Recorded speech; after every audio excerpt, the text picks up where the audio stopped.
A $10,000 fine for a rotting cabin saved my life and destroyed an entire HOA empire. Rebecca Blackwood marched onto my property with her clipboard and power suit, waving Bylaw 17.3.2 like a weapon, demanding I demolish my grandfather's 100-year-old cabin within 30 days. What she didn't know was that this cabin held secrets worth more than her entire HOA could imagine, and I had connections she never saw coming. The cease and desist letter I got signed wasn't just any legal document. It came from the highest office in the state. Where are you watching from? Comment below. I bet your area has HOA horror stories too, but none ended like this. Thomas Henderson, my 62-year-old neighbor and former Army Ranger, walked by and let out an appreciative whistle. Beautiful work there, Morrison. Reminds me of the outpost we built in Kandahar. Simple, but solid as a rock. I invited him in for coffee, maintaining my 8:30 morning ritual, even out here in the wilderness. Thanks, Tom. Want some coffee? He accepted with a knowing smile about my habits. 8:30 on the dot, eh? Some habits die hard, I suppose. As I poured 2 cups, Tom's expression grew serious. Daniel, about the HOA situation. You did get permission for this build, right? I frowned. HOA? This land's been in my family since 1952, Tom. We have a special covenant from when my grandfather saved the governor's son during the war. The HOA can't touch this property. Tom shook his head slowly, concern etching lines on his weathered face. 3 years ago, Rebecca Blackwood expanded the HOA's jurisdiction. She's forced out 8 families in that time. Same pattern every time. She hits them with fines until they go bankrupt and have to sell. My auditor instincts kicked in at the word pattern. Pattern? Tell me more about these 8 families, Tom. He leaned forward, lowering his voice as if Rebecca might be listening. Every single one was on a strategic corner lot, or had prime real estate value. The Jeffersons, the Garcias, the Coopers, all gone now. And guess what? Every property was bought by different companies, but something always felt off about it. 2 days later, at exactly 8:28 a.m., I was pondering Tom's words when I heard the purr of a Mercedes engine. Through my cabin window, I watched a black S-Class pull up. License plate reading? CLTRFAC. Rebecca Blackwood stepped out, looking exactly like her reputation suggested. Power suit in crimson red. Designer handbag worth more than my cabin. Blonde hair styled like a golden helmet. "Mr. Morrison," she said, her voice as cold as an Excel formula, cutting through the morning air like a blade. I opened the door, trying to keep things professional despite my instant dislike. "Mrs. Blackwood, would you like some coffee? It's exactly 8:30. She wrinkled her nose as if I'd offered her poison. I don't consume caffeine after 7:20 a.m. It disrupts my carefully maintained schedule. She pulled out a clipboard with the precision of a surgeon. "I'm here to deliver your violation notice. Bylaw 17.3.2, subsections C through Q." I took the paper, my trained eye flagging the inconsistencies. Violation C. Natural wood tone falls outside approved pallet number 2019. B. Violation G. Absence of a 2-car garage per structural mandate. Violation M. Window ratio deviates from the 3:5 golden standard. Violation Q. The most ridiculous. Lack of an Internet of Things-enabled entry system. These bylaws are from 2019 for suburban houses, I pointed out, keeping my voice steady. They don't apply to rural cabins built on land with special covenants. All structures within Pine Valley fall under HOA jurisdiction. Rebecca cut me off, her voice sharp enough to cut glass. "You have 30 days to demolish this eyesore. Additionally, you're fined $500 for unauthorized construction." My jaw clenched. I have a covenant from 1952 that explicitly states. She interrupted again, a smirk playing at her lips. "That covenant expired when the HOA expansion vote passed 3 years ago. Your absence from the vote equals consent to the new terms. That's how democracy works, Mr. Morrison. She turned to leave, but paused at her car door. Oh, Morrison, I see your ex-PricewaterhouseCoopers. I do hope your audit skills don't make you difficult. We have ways of dealing with difficult people. As she said this, something slipped out. Besides, this land should have never been. She caught herself, but I filed that away. There was more to this than an overzealous HOA president. That evening, my cabin looked like a detective movie set. Laptop open, whiteboard covered in sticky notes. I went full auditor mode, mapping out the 8 families Tom mentioned. The Jeffersons on Maple Corner. Fined $15,000 over 6 months. Sold at 40% below market value. The Garcias on the Hill. Hit with grass violation fines until bankruptcy. The Coopers, a retired couple, forced out because their beige paint was the wrong shade of beige. Aha, I muttered, drawing lines on my investigation board. A pattern emerged. These properties formed a perfect development corridor if connected. Digging into property records, I found the buyers. Mountain Holdings LLC bought the Jefferson lot. Pine Investments LLC took the Garcia land. Valley Properties LLC acquired the Cooper house. Shell companies. Then I noticed something chilling. Every LLC had the same registered agent. WLW Legal Services, William Webb, Rebecca's ex-husband's law firm. I created a spreadsheet tracking the money flow. $1.6 million from Pine Valley. Transferred within 30 days to Cayman Islands accounts. A classic money laundering pattern I'd seen at PricewaterhouseCoopers, like the Techron Industries case that made me quit. But this was bigger. My laptop chimed with an email from hoviolations@pinevalley.org. Expecting more fines, I opened it. My screen filled with my PricewaterhouseCoopers records, therapy session notes, and my father's suicide report from 5 years ago. The message read, "We have everything, Morrison. The Techron cover-up, your father's weakness, your therapy sessions about survivor's guilt.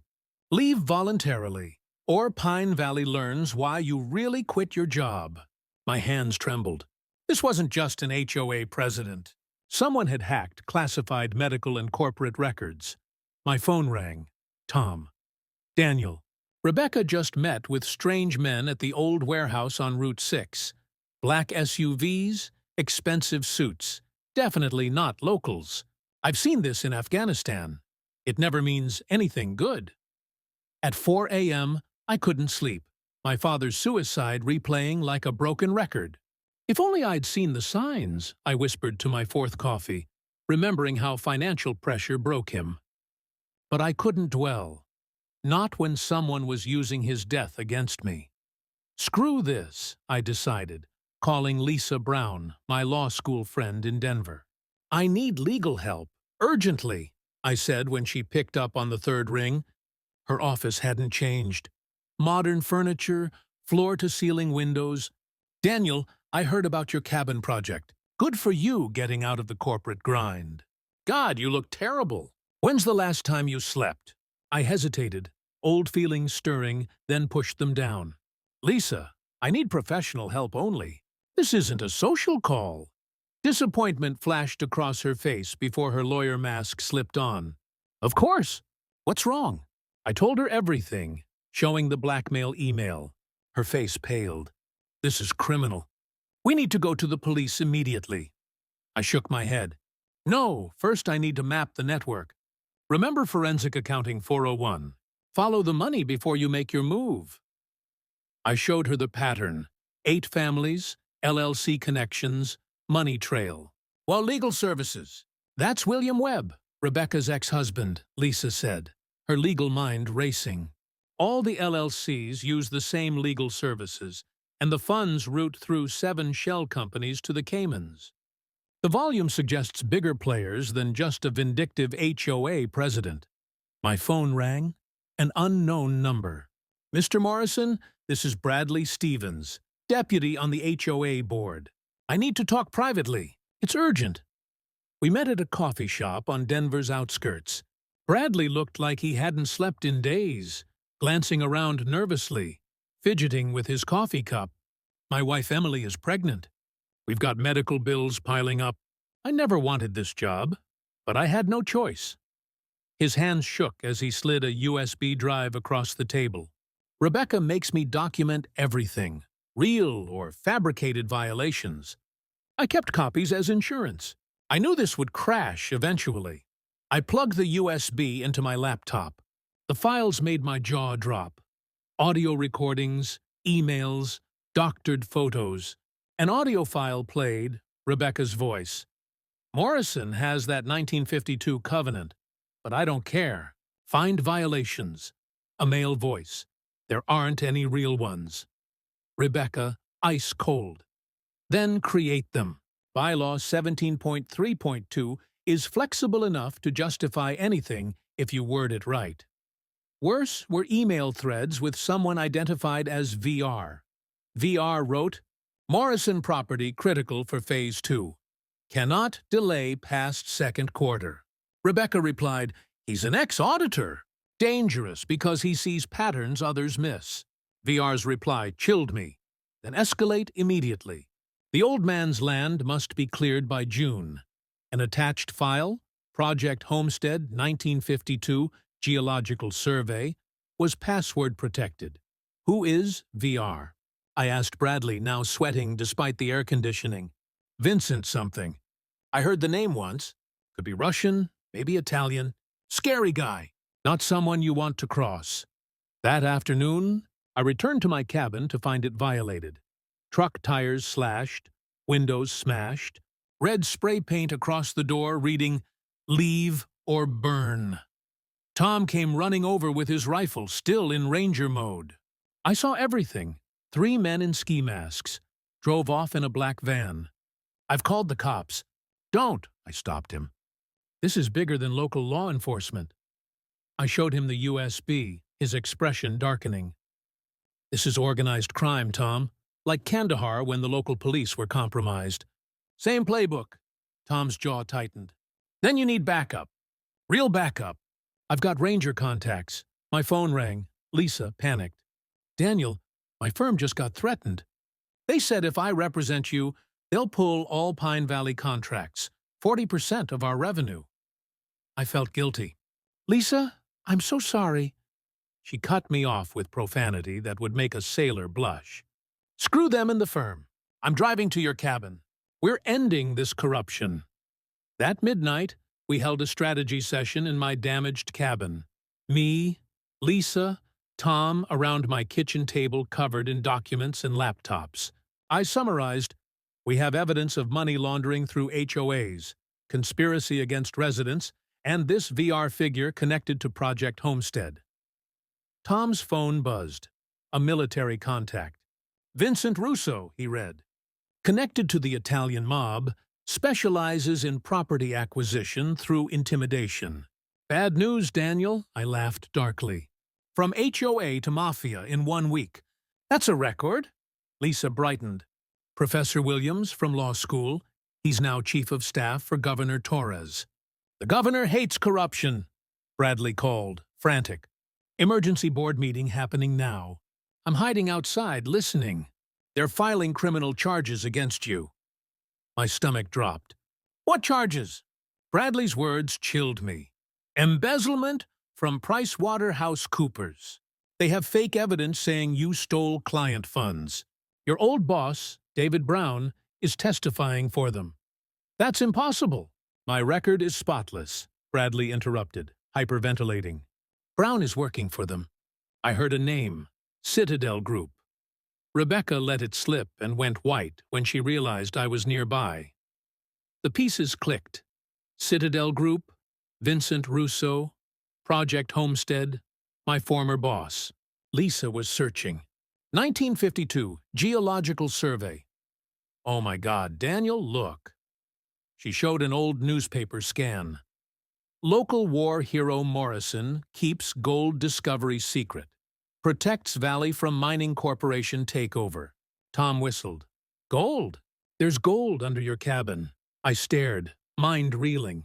I'm sitting on a gold mine. But why hide it? Why the covenant? The realization hit us. There was more to this story. The doorbell rang unexpectedly. Susan Webb stood there, eyes red, arms full of cardboard boxes. "Mr. Morrison, I need to talk," she said, voice trembling with rage. I invited her in, noticing her glances over her shoulder. "I'm done with this," she declared, setting the boxes on my table. William's been bragging about the Morrison deal to his golf buddies, celebrating with Rebecca in my bed, in my house where I raised our children. She wiped her eyes. "Save your sympathy. Take these boxes and destroy them both." Inside was a treasure trove, communications between Webb, Rebecca, Russo, and Citadel, financial records, meeting minutes, documents signed by Richard Lawson. One folder read, "Project Homestead, Reclaiming Morrison Gold." Lisa gasped. "This is the full conspiracy." An old photograph showed a young soldier helped by another, a note on the back, "R.L. Sr., 1951. Morrison saves my life." Something nagged at me, but I couldn't place it. We took everything to Professor Williams, who arranged an emergency meeting with Governor Torres. Torres, a former prosecutor with steel-gray hair, reviewed the evidence, his anger growing. "This is the RICO case of the century. Citadel has people in the FBI, courts, law firms." I nodded. "They're using HOAs as a front for money laundering and property theft." Torres decided, "We go public. Emergency town hall tonight. I'll sign a cease and desist order, but Lawson won't go down without a fight." The community center was packed, 200 residents in a space meant for half. I sat in the front row with Tom, Lisa, and, surprisingly, Bradley Stevens and his pregnant wife, Emily. "I'm done lying," Bradley declared. "Emily deserves better than a coward husband." Rebecca sat at the HOA board table, her composure cracking, hair disheveled, hands trembling. William Webb's absence was a red flag. "Thank you for coming to this emergency meeting," Rebecca began, her voice weak. "There have been some misunderstandings about HOA operations." Mr. Jefferson jumped up, face red. "Misunderstandings? You destroyed my family with $15,000 in fines because my mailbox was the wrong shade of blue." Mrs. Garcia stood, tears streaming. "You made us homeless. My children had to change schools because our grass was a quarter-inch too high." The crowd erupted, years of frustration boiling over. Rebecca pounded her gavel. "Order! I demand order!" But her authority was gone. I stood, connecting my laptop to the projector. It's time everyone learned the truth about Pine Valley HOA. The screen lit up. Pine Valley HOA. Follow the money trail. Slide 1. Real versus doctored photos of violations. Gasps rippled as residents recognized their properties. "That's my house!" Someone shouted. "That fence was photoshopped." Slide 2. Shell companies and money flow. $8.3 million extracted over 3 years. 23 shell companies, funds to the Caymans. Slide 3. Rebecca's audio, ordering fake violations, discussing Citadel. The crowd's shock turned to fury. "Where's your lawyer, Rebecca?" Lisa asked loudly. "Where's William Webb?" Fear flashed across Rebecca's face. The door slammed open. Vincent Russo strode in with 6 men in suits, bulges of weapons visible. The temperature dropped. "Evening, folks," Russo said, his smile cold. "I heard there's confusion about property management." The crowd shrank back as his men blocked the exits. Parents clutched children. An elderly couple whispered prayers. "Morrison," Russo said, approaching slowly. "You've been causing problems for my associates. That needs to stop." I started to speak, but Russo nodded, and a man struck me across the face. I tasted blood. Tom rose, freezing as 3 guns pointed at his chest. "The truth?" Russo laughed, like ice breaking. "The truth is, you're sitting on something that doesn't belong to you. Your grandfather was a thief who stole from others. The projector switched to his presentation. 1951 military records. Photos of 2 soldiers in a cave. Lieutenant Richard Lawson Sr. discovered gold. He trusted your grandfather. Told him everything. Morrison let Lawson walk into an ambush, then played the hero. I stared, doubt creeping in. No, my grandfather was a hero. War hero or murderer and thief? Russo mocked. The gold belongs to the Lawson family, and the son wants it back. Rebecca smirked as my reputation crumbled. Then Bradley stood, pale but determined. Enough! He pulled out a second USB drive. My wife's grandmother worked at the military hospital. Her records tell a different story. Morrison caught Lawson trying to desert and sell the cave to the enemy. Morrison gave him a chance, but Lawson attacked. Morrison defended himself and still tried to save Lawson's life. Russo's face darkened. He nodded to a gunman. No! Emily screamed as the gun raised. A shot rang out. Bradley crumpled, blood spreading. Chaos exploded. Tom flipped our table as a barrier, shouting, "Everyone get down!" I crawled to Bradley, pressing his wound, screaming for 911. Russo stood calm. This is what happens when people interfere. Morrison, you have 24 hours to sign over your land to Citadel, or more blood will flow. Sirens wailed as Russo's men retreated. He looked at me. Are you willing to let your town suffer for gold you didn't know existed? The ambulance rushed Bradley away. Tom returned, grim. Russo's men have taken positions around town. Bob at the hardware store, Martha at the gas station, even the school has men posted. It was a military occupation tactic. Control resources. Create fear. Lisa was on the phone with the governor, frustrated. What do you mean you can't send help? Federal jurisdiction? Agent Brown from the FBI had filed an injunction, claiming an ongoing investigation. We were alone. Citadel was making Pine Valley an example for their 49 other HOA towns. Comply or become a war zone, my phone buzzed. An unknown number. Nice show, but you haven't heard the real story. Meet me tomorrow. Come alone. Richard Lawson, the puppet master, was ready to show his face.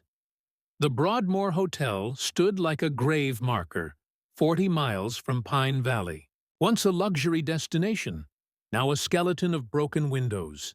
I parked and walked through the crumbling entrance, footsteps echoing.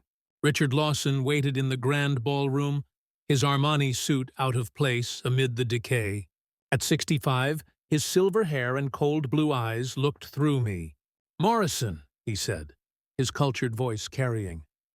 Thank you for accepting my invitation.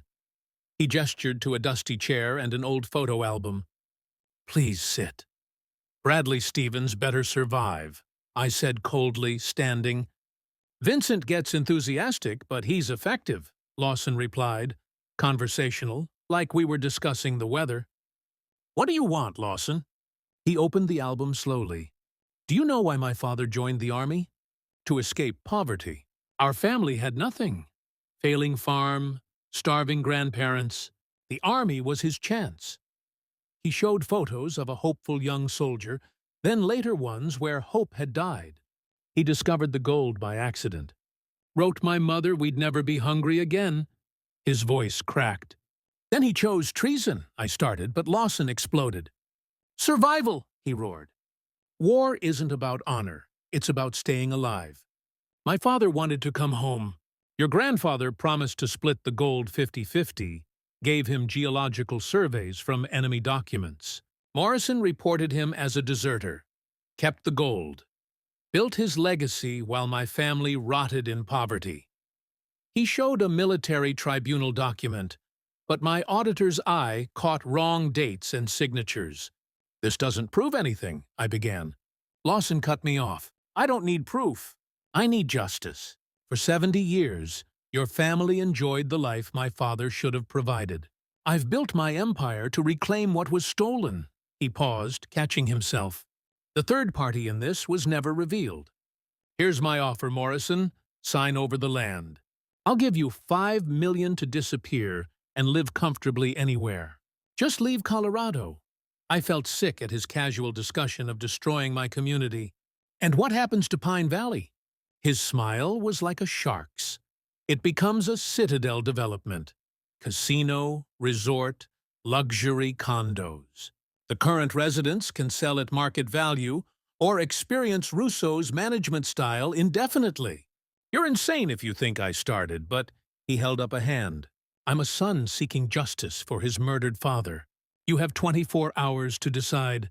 5 million and a peaceful exit, or watch your town burn to the ground.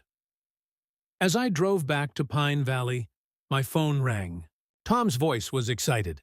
Daniel, Bradley's stable. Thank God. But listen, Emily gave me something else from her grandmother's records. My heart raced. What kind of records?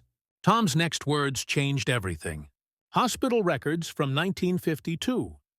Lawson Sr. didn't die from any ambush. He died in the military hospital 3 days later from poisoning. I nearly drove off the road. Poisoning? How is that possible?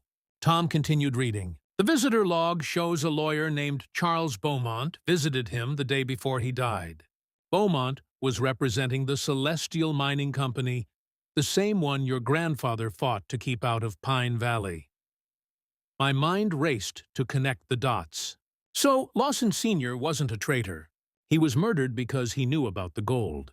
Tom's voice was grim. That's what it looks like. What if your grandfather was protecting Lawson's family all along by keeping quiet about the real killer? Back at my cabin, Lisa was practically bouncing with excitement. Daniel, I did more research on Charles Beaumont. He disappeared right after 1952, but his family founded a law firm that eventually became, she paused for dramatic effect, Beaumont Webb and Associates, which later became just Webb and Partners. The pieces clicked into place like tumblers in a lock. William Webb's firm, I breathed. His family has known about this for 70 years. Lisa nodded rapidly. The Beaumonts killed Lawson Sr. to steal the gold information, but your grandfather stopped the mining company. The Beaumont family kept the secret, built their law empire, and now William Webb inherited that knowledge. He must have reached out to Richard Lawson to partner up. I felt sick to my stomach. Rebecca wasn't randomly chosen to run the HOA. William placed her there specifically for this plan. My phone buzzed with texts from Susan Webb, marked urgent. William is packing everything. Heard him tell Rebecca on the phone that after Lawson disposes of you tomorrow, they'll get the gold rights as payment for their services. The next text made everyone in the room gasp. Found his hidden safe. Inside was a new geological survey done with modern equipment. The gold deposit isn't worth $500 million. It's worth $2 billion minimum, possibly $5 billion with the rare earth minerals. It's the largest untapped deposit in North America. Tom whistled low and long. That's worth killing for. That's worth destroying entire communities for. I stood up. Decision made.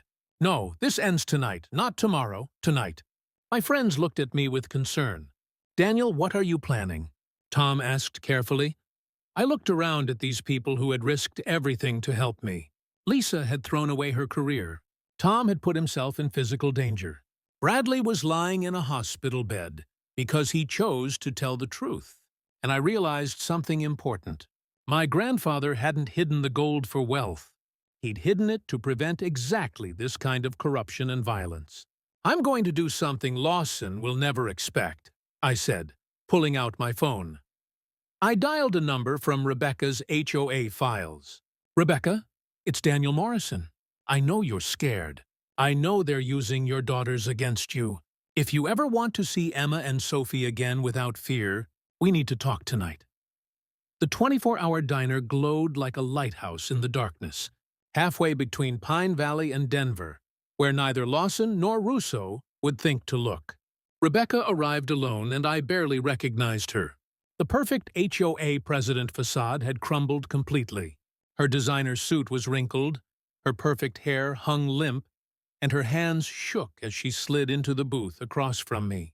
If Lawson finds out I'm here, she whispered, glancing around nervously. You have 10 minutes before they notice you're gone, I assured her while Tom watched from a corner booth, pretending to read a newspaper.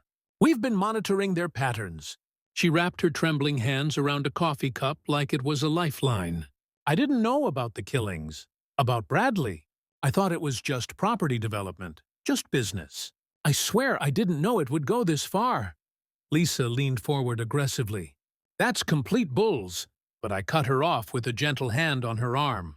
I knew enough. Rebecca suddenly burst out, tears flowing freely. Okay, I knew enough to be scared, knew enough to be ashamed, but I was already in too deep. They have my daughters. Do you understand what that means? Her voice broke completely. Emma's 16, Sophie's 14. They're good girls, honor students. They don't deserve any of this. If I don't cooperate, William will use his court connections to destroy them, plant drugs in their lockers, create false social media accounts, generate evidence of crimes they didn't commit. He'll put them in juvenile detention where his connections can. We can help protect them, I said gently. The governor has resources. Rebecca laughed bitterly. How? How can you protect them when Lawson owns judges, FBI agents, police? Your cease and desist order is worthless. Tomorrow morning, Agent Brown is bringing a federal warrant to seize your land for national security. Something about terrorism funding. All complete fabrication, but with enough manufactured evidence to make it stick. Lisa caught the implication immediately. Federal seizure? But that would bypass all state authority. Rebecca nodded miserably. Lawson gets temporary control during the investigation, which will drag on for years while he extracts the gold. By the time courts sort it out, the land will be destroyed and the gold gone. Brown, I said slowly, remembering my former boss who tried to pressure me into falsifying reports at PricewaterhouseCoopers. You said judges, plural. Which ones exactly? Rebecca hesitated, then pulled out her phone with resignation. I record everything. Started as insurance, but now it feels like evidence of my own damnation. She played a recording, and William's voice filled the small booth, listing corrupted officials like he was reading a grocery list. Judge Hamilton, Peterson, and Wu are all confirmed. Federal appeals locked down tight. Even have understandings with 2 Supreme Court justices if it goes that far. My mind raced. Enough. Rebecca, you want your daughters back? Here's the deal. Testify publicly about everything. Hold nothing back. She shook her head violently. They'll kill me before I speak 2 words. I leaned forward intently. Not if Lawson and William are in federal prison, real federal prison, not the corrupted system they've built. Tomorrow night, there's a meeting at Citadel Tower, international buyers for the gold rights. You're supposed to attend as window dressing, right? She nodded slowly. Lawson wants me there to show his control over the situation. You'll go, but you'll be wearing a wire and surrounded by real FBI agents, not Brown's corrupted team. Rebecca's eyes widened with the first spark of hope. There's something else. Lawson is meeting with buyers from Russia, China, Saudi Arabia, and who knows where else. He's conducting a bidding war for American resources. They're already discussing $500 million just for access rights, with full extraction rights going for billions more. At 3:00 in the morning, we convened an emergency session at the state capitol. Governor Torres, the Attorney General, and the state police chief listened to Rebecca's full testimony, their faces growing darker with each revelation. Gentlemen and ladies, Torres stood, his voice carrying the authority of his office. What we have here is nothing less than an attempted coup of state sovereignty. Federal agents corrupted, judges bought and paid for, and a crime syndicate attempting to steal billions in state resources. The Attorney General looked worried. But, Governor, the federal jurisdiction issues. Torres slammed his hand on the table. To hell with jurisdiction. Colorado will not bow to corruption, even if it wears a federal badge. I'm activating the National Guard under emergency provisions. This is a clear and present danger to state resources and citizen safety. Dawn broke over Pine Valley like a promise of battle. The town transformed overnight into something from a movie. National Guard units took positions around key buildings. Media trucks lined every street, and citizens emerged from their homes in a show of support that brought tears to my eyes. At my cabin, the command center buzzed with activity. Rebecca was under state police protection in a safe house, preparing her testimony and being fitted with recording equipment. Tom coordinated with the guard commander, an old buddy from his service days. Perimeter's secure, Daniel, but if the feds come with a valid warrant, we can only stall, not stop them. I understood the knife's edge we were walking. The governor's buying us time for the legal challenge. The media presence should keep things civil. Lisa worked her phone constantly, fielding calls from reporters. 3 national networks confirmed: CNN, Fox, NBC. They all want exclusive access to the story. I made a strategic decision. Tell them they all have access. The more cameras, the harder it is for Lawson to suppress this. Susan Webb arrived with one final piece of crucial information. She spread geological surveys across my table. The $2 billion was the conservative estimate. Deep core samples suggest possible deposits worth $5 billion or more, plus rare earth minerals essential for technology manufacturing. This isn't just gold. It's a strategic resource that China would kill to control. Tom whistled at the implications. That's enough money to buy small countries. Hell, that's enough to influence elections, change laws, reshape entire regions. The pieces finally clicked completely. That's why the international buyers. Lawson isn't just selling gold. He's selling American strategic resources to the highest bidder. That's actual treason. Professor Williams sounded panicked. Daniel, federal convoy spotted, 20 minutes out. Brown's moving now. At the same moment, a text came through from Rebecca inside Citadel Tower. Buyers arriving now. Heard someone mention $500 million just for first access. This is really happening, Lisa suddenly screamed, staring at her laptop screen. Oh my God, Daniel, I found it. She turned the computer toward us, showing an archived contract from 1952. There's a hidden clause in the original covenant, written in legal language so dense I almost missed it. My heart pounded. What kind of clause? Article 7, Section 3. She read excitedly. If the mineral rights are ever threatened by foreign acquisition or hostile takeover, ownership automatically transfers to the United States Department of Defense, with the Morrison family serving as permanent stewards. Everyone in the room stared in stunned silence. Tom was the first to speak. Your grandfather, that brilliant, paranoid bastard, he made sure the gold could never be sold to America's enemies. I could barely breathe. So Lawson's auction tonight? Lisa grinned like a shark. Completely illegal. And every bidder will be witnessing him commit treason in real time. We've got him, Daniel. We've finally got him. Governor Torres called one last time. Morrison, federal convoy, 10 minutes out. You ready for this? I looked around my grandfather's cabin, at the land he protected, at the friends willing to fight beside me, at the town standing up to corruption, and at the contract that would bring it all crashing down on Lawson's head. Ready, Governor? Let's end this, once and for all.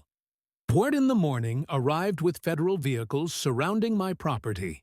Through my window, I counted 20 federal agents in full tactical gear. Agent David Brown stepped out of the lead vehicle, and I felt my jaw clench at the sight of my former boss from PricewaterhouseCoopers. Morrison, Brown called out, waving a warrant. Federal seizure order. Vacate immediately or face arrest. But between Brown's forces and my cabin stood 50 National Guardsmen.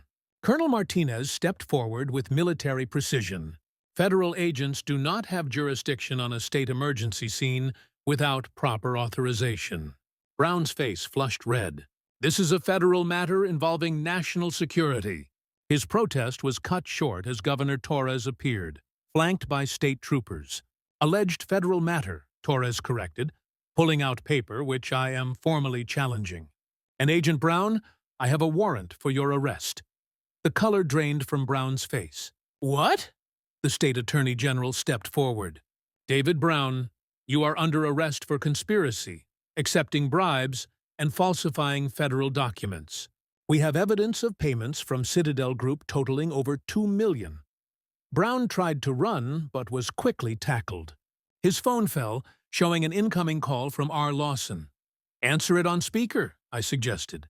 Brown was forced to answer, and Lawson's voice boomed out, unaware of his audience. "Brown, why aren't you securing the property?" "The buyers are waiting," Torres smiled coldly. "Because Agent Brown is in custody, Mr. Lawson. This is Governor Torres." Silence. Then Lawson spoke with barely controlled rage. "Morrison, I should have known." I took the phone. "Check the news, Lawson. Your auction isn't going as planned." The split-screen coverage showed our standoff alongside FBI and SWAT teams surrounding Citadel Tower. Inside, Rebecca's wire captured the chaos. Lawson's controlled voice cracked with panic. International buyers scrambled for blocked exits.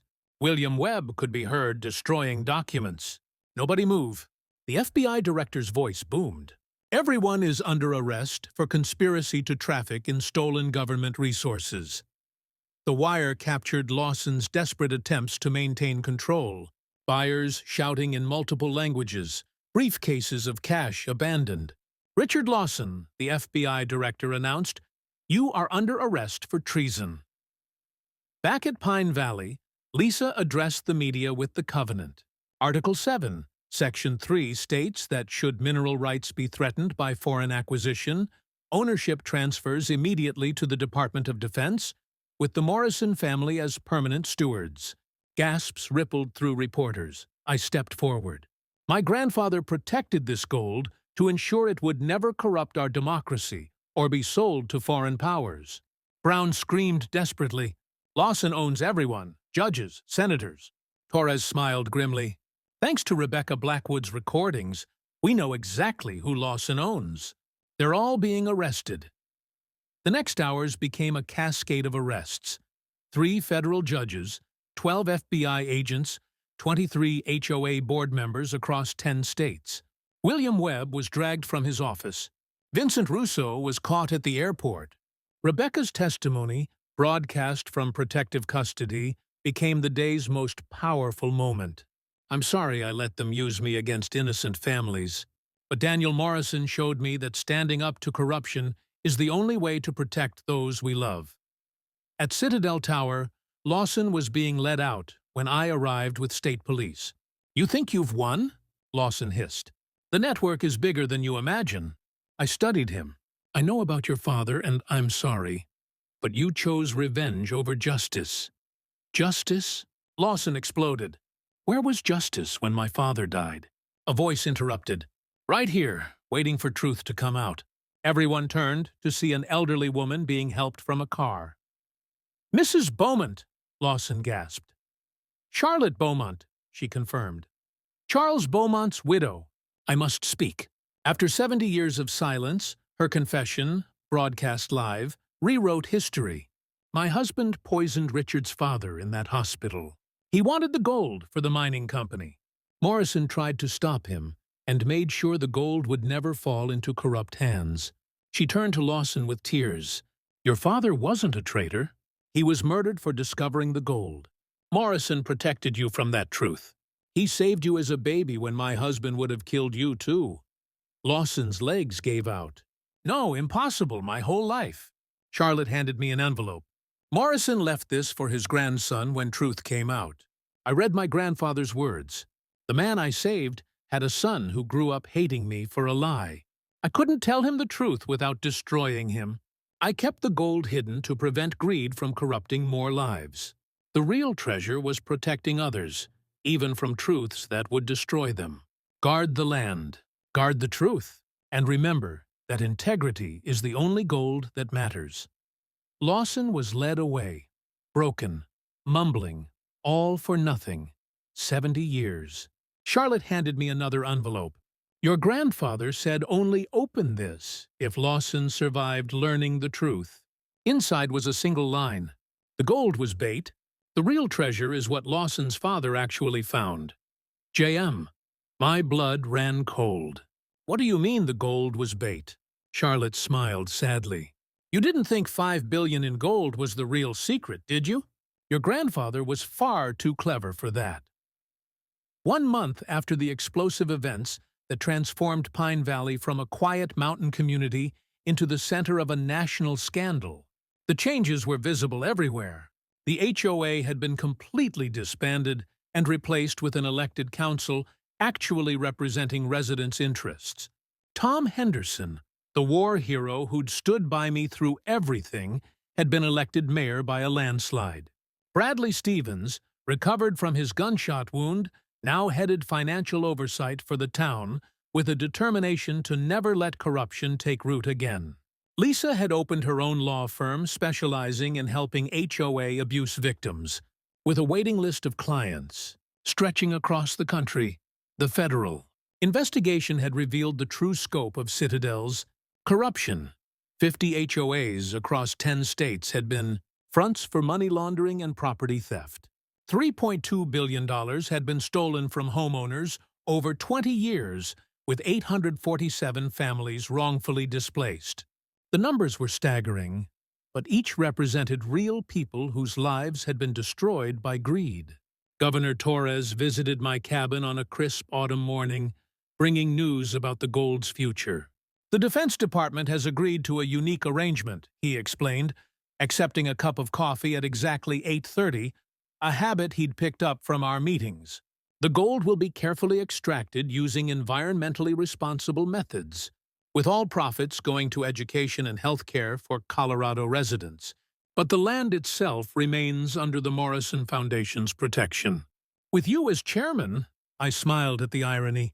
So, I am guardian of a gold mine I never wanted. Torres chuckled. Your grandfather would be proud. He turned a curse into a blessing for thousands of people. The Morrison Foundation, established with bipartisan support, would ensure the gold benefited the public good rather than private greed.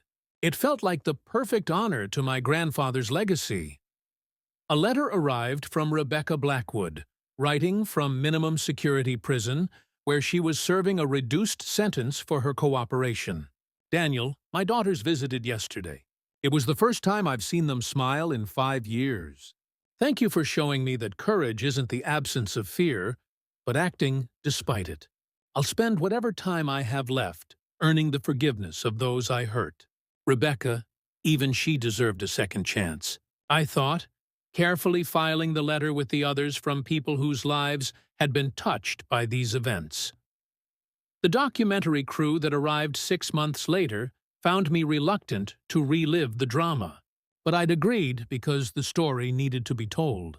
So, Mr. Morrison, the interviewer asked, setting up in front of my cabin, were you ever tempted by the 5 billion literally under your feet? I laughed, petting Rex, the German shepherd who'd become famous for his role in protecting me. My grandfather left me something worth more than gold. He left me a purpose, a responsibility to protect what matters. The camera captured Tom arriving with his famous barbecue, Lisa with case files for her latest victory against a corrupt HOA, Bradley and Emily with their new baby named James after my grandfather. Community, I continued, gesturing to my friends. That's the real treasure. You can't put a price on people who'll stand with you against corruption. The documentary would go on to win several awards, but what mattered more were the legislative changes it inspired. The Morrison Act, passed with overwhelming support, established new protections for homeowners against HOA abuse nationwide. It required transparency in all HOA operations, limited fine amounts, and created an independent review board for disputes. 100,000 families across America were protected by legislation born from our small town's fight. The final statistics from the investigation were sobering. Richard Lawson received life without parole for treason, conspiracy, and racketeering. His empire, built on 7 decades of planning, had crumbled in a single day. Rebecca served 2 years before being released to become an advocate for HOA reform, speaking at conferences about how corruption takes root in small authority. William Webb got 25 years and was disbarred. His family's century-old law firm dissolved in disgrace. Vincent Russo received 40 years, ending his reign of terror permanently. The Morrison Foundation's first year saw remarkable success. 500 million in gold was carefully extracted and converted to funding for 3 new hospitals, 50 schools, and countless scholarships for Colorado students. The land itself remained pristine, with only a small section used for extraction under strict environmental guidelines. My grandfather's dream of the land benefiting everyone had finally come true. As the documentary crew packed up their equipment, they asked for one final shot. I stood in front of my cabin, the simple wooden structure that had started everything, with the mountains rising majestically behind. The wooden sign my grandfather had carved still hung by the door. J. Morrison Homestead, 1952. Integrity is the only gold that mattered. The camera slowly pulled back, capturing the peaceful valley that had been saved from corruption. My voice provided the final narration. Sometimes protecting something small requires standing up to enormous power. But when good people unite against corruption, even empires can fall. My grandfather knew that real wealth isn't measured in dollars, but in the communities we protect and the values we uphold. As the sun set behind the mountains, painting them gold, I went inside my cabin. On the mantel sat the photo of my grandfather, the contract that had saved everything, and a small wooden box. Inside that box was the map to the second location mentioned in his final letter, still unopened. Some secrets were worth keeping for the next generation to discover when their time came. Rex barked at something in the woods, probably just a deer, and I smiled. Peace had finally returned to Pine Valley. Hard-won, but genuine. The gold beneath my feet would help thousands, but the real treasure was the knowledge that one person standing up for what's right can indeed change everything. My grandfather had known that truth, and now so did I. The revolution he'd started with a simple covenant had come full circle, protecting not just land, but the very idea that integrity matters more than money. And that, I thought, as I closed the door on another quiet evening, was worth more than all the gold in Colorado. What did we learn today? Probably nothing, but it was fun, wasn't it? Show some love with a like, and don't forget to subscribe to HOA Tragedies.